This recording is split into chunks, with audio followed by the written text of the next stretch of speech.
क्या आपने कभी सुना है कि एक राक्षसी जो बच्चों को रक्त पिलाती थी, उसे स्वयं भगवान ने ही मोक्ष दे दिया? कैसे एक दुष्ट स्त्री जो विष लेकर आई थी, वही भगवान के स्पर्श से मुक्त होकर दिव्यता को प्राप्त हुई।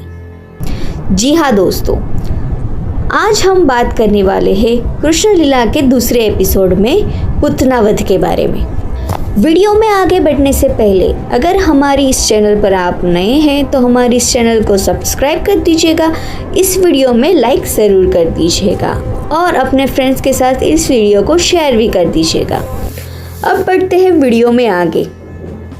एक और कृष्ण के जन्म से गोकुल में खुशियाँ मनाई जा रही थी, तो दूसरी तरफ कंस की चिंता और षड्यंत्र। जी हाँ दोस्तों, देवकी के 8वीं संतान के जन्म की भविष्यवाणी से भयभीत होकर कंस अब और भी चौकन्ना हो गया था और निर्दयी हो चुका था।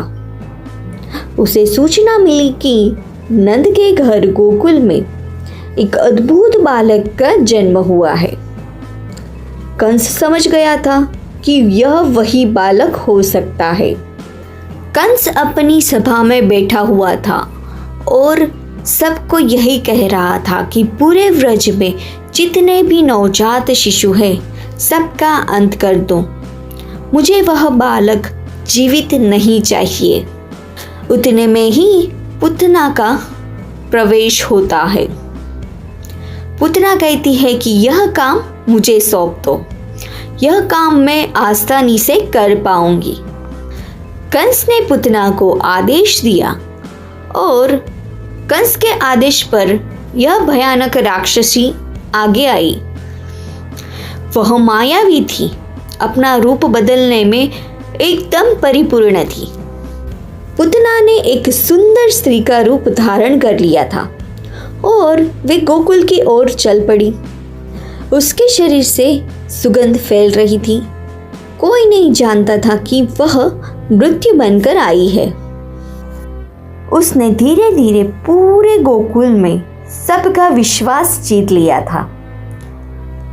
उसे लोग देवी मानने लगे थे और सोचने लगे थे कि यह हमारे बच्चों को दूध पिलाएगी तो हमारे बच्चे दिव्य होंगे।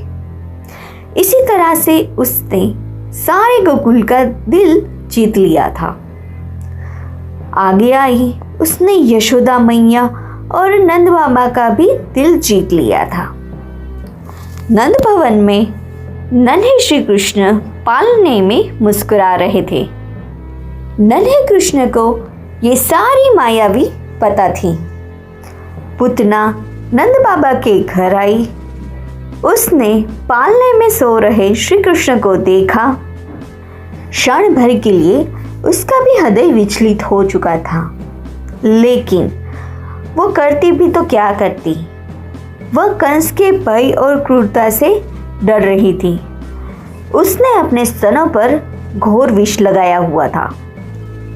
वह श्री कृष्ण को अपनी गोद में उठाकर दूध पिलाने लगी।